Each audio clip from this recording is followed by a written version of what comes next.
Hello, in this session we're going to create some sample lines and cross sections. So just to recap what we've done, we've created our assembly based on some subassemblies out of the box and subassemblies we created in Subassembly Composer. We've created our corridor, just ran a simple corridor on a road, profile, cross section, so forth. And we created our corridor surface.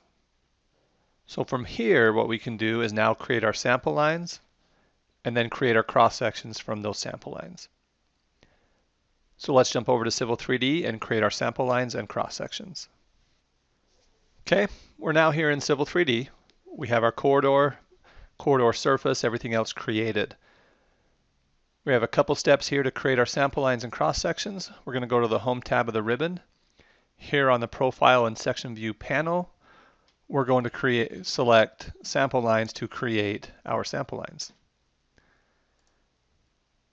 It's going to ask me to select an alignment. I can pick it from the screen or right click, sometimes is easier, and select it and hit OK. Here it asks us what do we want to sample. I want to make sure I'm sampling the right surfaces, so I've got my existing ground surface, road B, which would be the corridor, and road B finished ground top, which would be the surface. Here under our styles we can have different things here. So for our profile, our existing ground, we're going to have existing ground as a style. Code set style, I'm going to do all codes with hatching. And our surface, we're just going to have a finished ground for our finished ground road surface.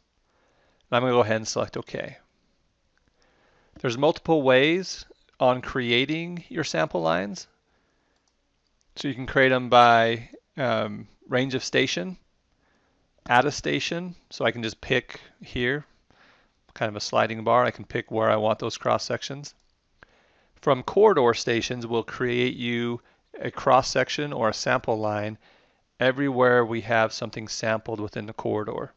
Typically that's a little overkill. You can turn your corridor frequency to say 50 foot on tangent and curve and have a section every 50 foot. But the easiest way, most simple and most common way is to choose by range of station. This will allow us to tell it what we want to do here. So I want to say from the alignment start, true, to the alignment end, I'm going to say false here. Let's just create it for the first 400 feet. Snap to an alignment, left swath, we're going to say false because that just tells us if we have something, a random offset, we want to go a different width, a widening, we can snap to that alignment there. We're going to leave those false and we're just going to key in a width of 50 feet for the left and for the right. And that is how far left and right of center of the alignment it's going to sample.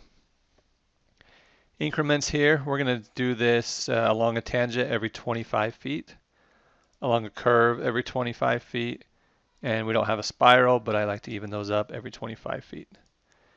Additional sampling controls, we can do it at the starting, at the end, at horizontal geometry points. So we're on a tangent here, but if we had a PC or a PT, we can add that in and it will sample at that.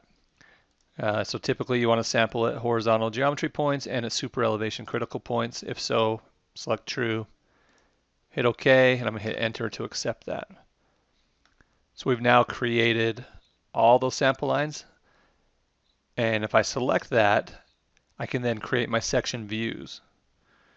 So I can choose to, with one of those selected, I can choose to create an individual, a singular section view, or multiple section views. I'm going to go ahead and select multiple section views. Another wizard pops up. I'm going to say user defined because I'm just going to go to 400 again as far as the station range.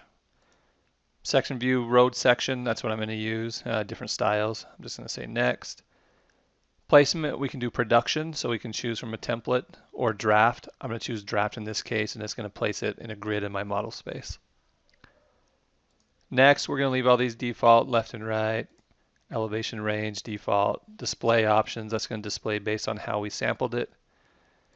Data bands, information at the bottom of the profile or the section view, and I'm going to simply select create section views.